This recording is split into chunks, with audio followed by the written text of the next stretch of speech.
Assalamu alaikum warahmatullahi wabarakatuh. Ummata keessatti akkam jirtu nagaadha warri amantaa biroos ashama harka fuune akkam nagaan koo qilleensarraa isin haa qaqqabu jecha inshaallah yaadachiisa kutaa lammaffaa hadiisa nabii keenya sallallahu alaihi wasallam asumaan sheerii fi laayikillee koomentii yaada keessaniin dagatinaa jecha inshaallah biiznillahi ta'ala.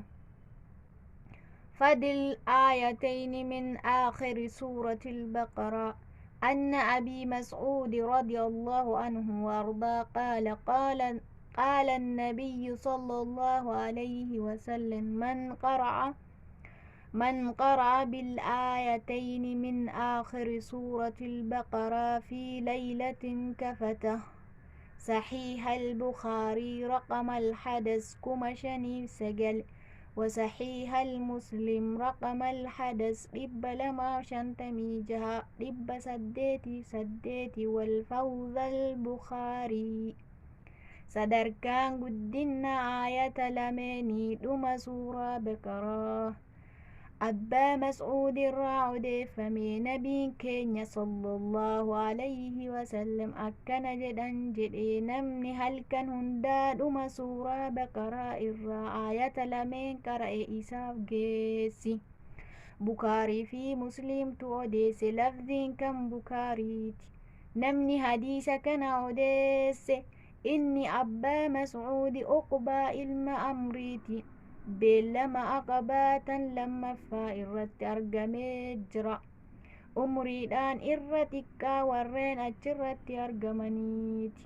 أهدي في لولا أجبودا سندا هرماتي جرا إيغاسي مقالا كوفت من جارتي قليه علي رضي الله عنه وأرضاه يرول لسفيناتي بهو بلشا قدنا كوفا قدي إسفلي تري حديثني إني أوديسي dhibba tokkoof lama ga'ee jira waggaa hijiraa irraa 42 madiinatti du'e radiyallahu anhu warda.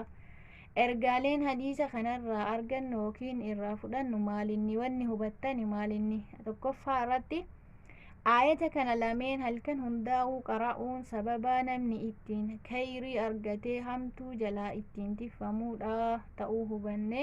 Lammaffaa irratti aayata kana lameen halkan hundaa'uu qara'uun hariiroo gabrichi rabbii wajjin qabu namaaf jajjabeessitii akka isheen namaaf jajjabeessituu taatuu isii barannee. Sadaffaa irratti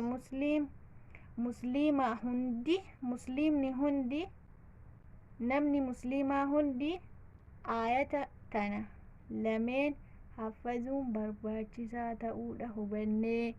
Namni musliima jedhu hundi aayata kana lameen haffazuun barbaachisaa akka ta'e hubannee jabaadhaati aayata kanneen haffazaa. yoo nanaanii dogoggoree dhiifama naa godhaayii.